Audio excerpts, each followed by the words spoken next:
guys, and welcome back to another Freaky Friday video on my channel. We are still filming in this weird background, and I've come to the decision that if by the end of next week this is not looking a little bit better, I will be returning back to my regular filming setup unless I find a different area in the house where I can film and kind of add some more of my own things so that it doesn't look like this, because I have decided that I absolutely hate looking at this in my videos. I don't like it at all. So this hopefully will be the last time that we have this background.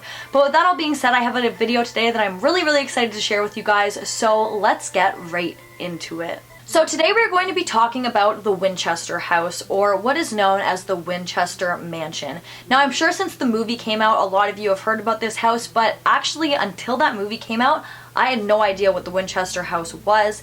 And I didn't know anything about it, so diving into this case was really interesting for me, and I'm really excited to get into it with you guys. So the Winchester House was owned by Sarah Winchester, who was the widow of William Winchester. And his family owned the rifle company Winchester, so like the Winchester rifles. And so this home was located at 525 Winchester Boulevard South in San Jose, California. And when Sarah Winchester first purchased this home, it was just your normal average, very tiny, unfinished farmhouse. But when Sarah was done with this home would be a 7-story mansion that would hold a lot of confusing secrets. Sarah had moved into this home. It was speculated that the house was haunted by those who had been killed by the Winchester rifles. And in order to deter something to do with these ghosts, Sarah hired construction crews to work on this home 24 hours a day, 7 days a week, around the clock, until her death on September 2nd, 1922. Why exactly Sarah Winchester believed she was being haunted by these spirits, or why she ordered for constant construction on her home, is unknown. But at this time, Sarah Winchester was just having really bad luck in her life. Her infant daughter had sadly passed away due to a disease called marasmus. I hope I'm pronouncing that correctly, but it isn't a disease that I had ever heard of before. And shortly after that, William, her husband, passed away unexpectedly due to tuberculosis.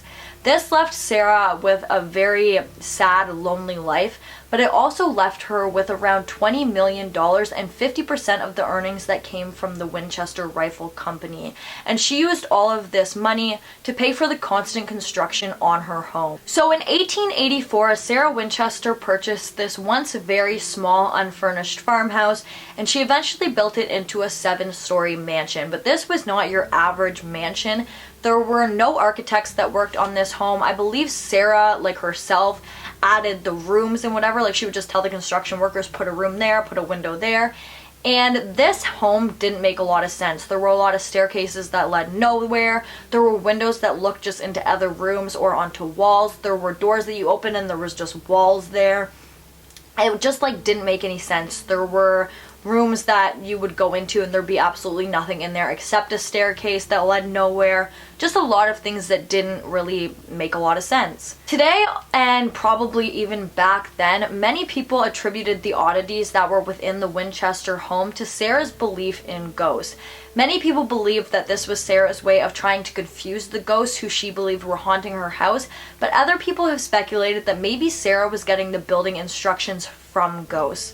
This particular theory comes from the fact that there is a confirmed fact that Sarah Winchester held seances within her home in what is known as the witch's cap in the late hours of the night, and then the following day she would give her foreman new building instructions on where to add rooms and doors and staircases and whatnot.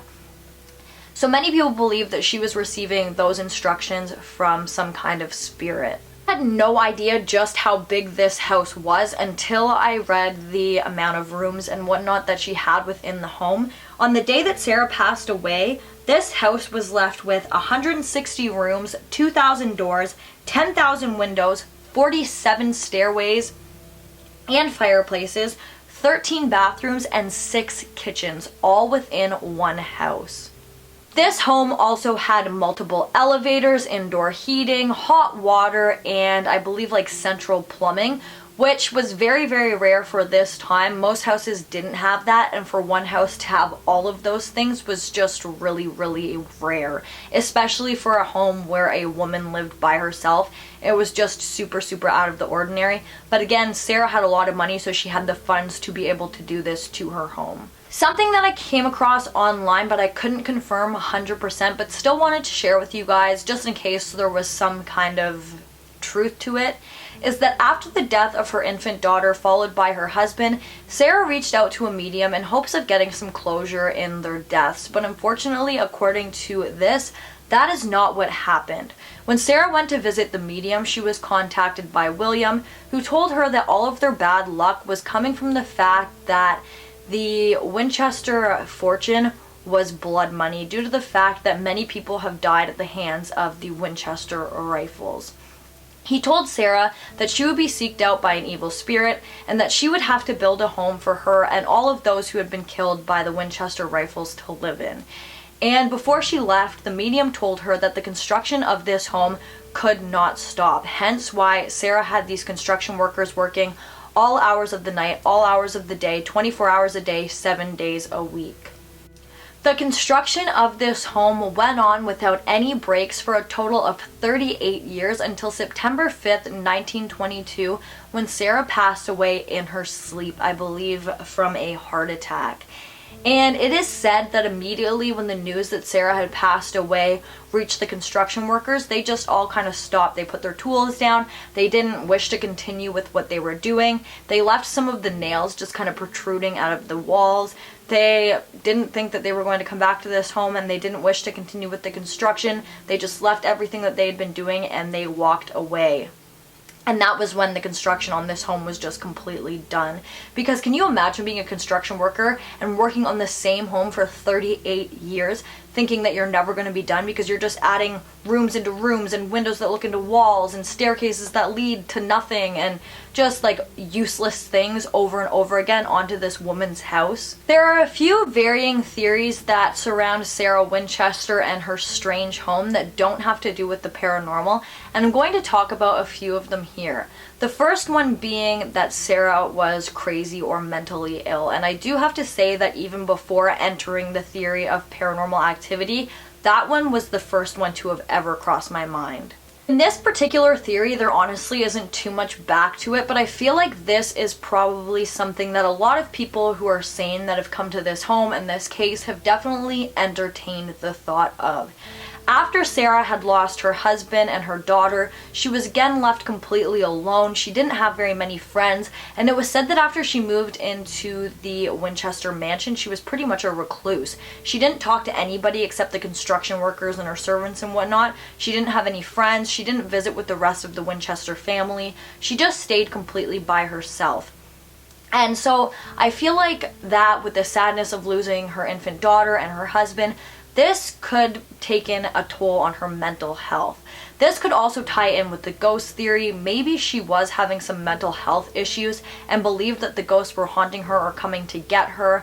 But again, Sarah had construction workers that were working on her house 24 hours a day, 7 days a week.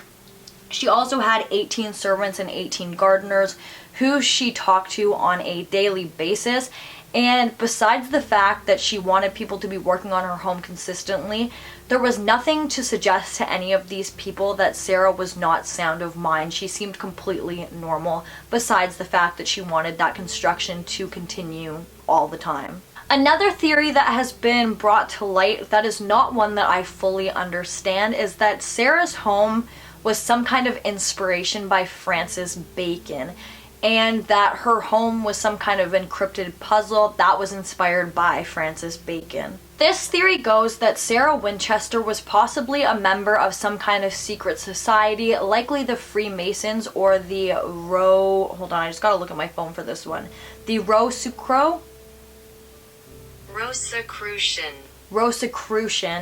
I've never heard of that particular secret society before, but it was speculated that, again, she was a member of either the Freemasons or the Rosicrucian or both, and that the secrets to all of her continuous buildings were found in the ballroom in either the Shakespeare window or the iron gates. The reason that I personally don't completely understand this theory is because despite my extensive research in this case, I just couldn't figure out why her being part of either of these secret societies would have resulted in her continuous building up until the day she died for the past 38 years.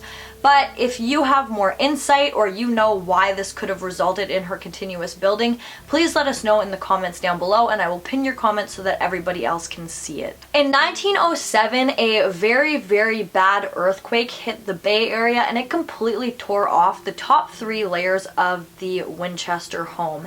And it left the remaining 4 layers of the house extremely, extremely damaged. Many people who personally knew Sarah Winchester said that she had taken this as a sign from the spirits that she was getting too close to completion, so immediately after this storm had taken place, she ordered for the front half of the home that was completely unfinished to be boarded up and left that way. To this day, the home still remains in that exact state, and the damage from the earthquake is still very visible. Since this time, you can book tours and be guided around the Winchester home, and the Winchester house itself is actually said to be one of the most haunted places in America to this day. Many of the people who visit the home say immediately after entering the home you feel just really, really uneasy. There are doorknobs that you can visibly see being turned when nobody's turning them and nobody's even on the other side of the door.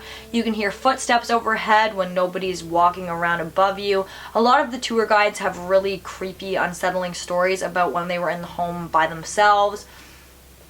But a lot of people just chalk this up to the fact that the home itself is built very weirdly, and that kind of gives you an unsettling feeling on top of the fact that it was heavily believed to have been haunted way back when. I know that a lot of you guys like when I share my own personal opinions at the end of these videos, so I've been trying to add those in at the end of most of my videos lately, and in this particular case, I do think that it is likely that Sarah Winchester was in fact being haunted by some kind of evil spirit, and if she wasn't, she definitely believed that she was. Something that kind of confirmed that for me is Sarah Winchester slept in a different room inside of the home every single night. And to me that says that she was trying to hide from something or to lead something away from being able to find her. Like, she was truly scared to be within her home by herself. And sleeping in a different room every single night seems like a hassle, so it seems to me like she definitely thought that something was coming to get her or something was trying to come and get her. But like always, let me know what you guys think about this case down below, because I love to know your guys' theories and what you think about these types of things. But guys, that brings us to the end of this video. If you like this video, please give it a big thumbs up. Don't forget to comment down below what you'd like to see in my future videos, and don't forget to subscribe and turn that notification bell so that you don't miss any future videos from me. Thank you so much for watching, and I'll see you in the next one, hopefully back to our normal background or a much better one than this. And I hope that my next video, or I'm thinking that my next video will be a little bit of a longer one, because I know a lot of you guys have been requesting for longer videos. I am working on it, like I mentioned in one of my previous videos. I would like all of my videos to span from 20 to 30 minutes long, or sometimes even longer than that. But it honestly just depends on the case and how much information I can actually find on the topic. But yeah, so I'm going to work on finding topics that have more information for you guys, at least like once every 2 weeks, because I also like the longer videos, so I understand where you guys are coming from. But again, thank you so much for watching, and I'll see you in the next one. Bye guys!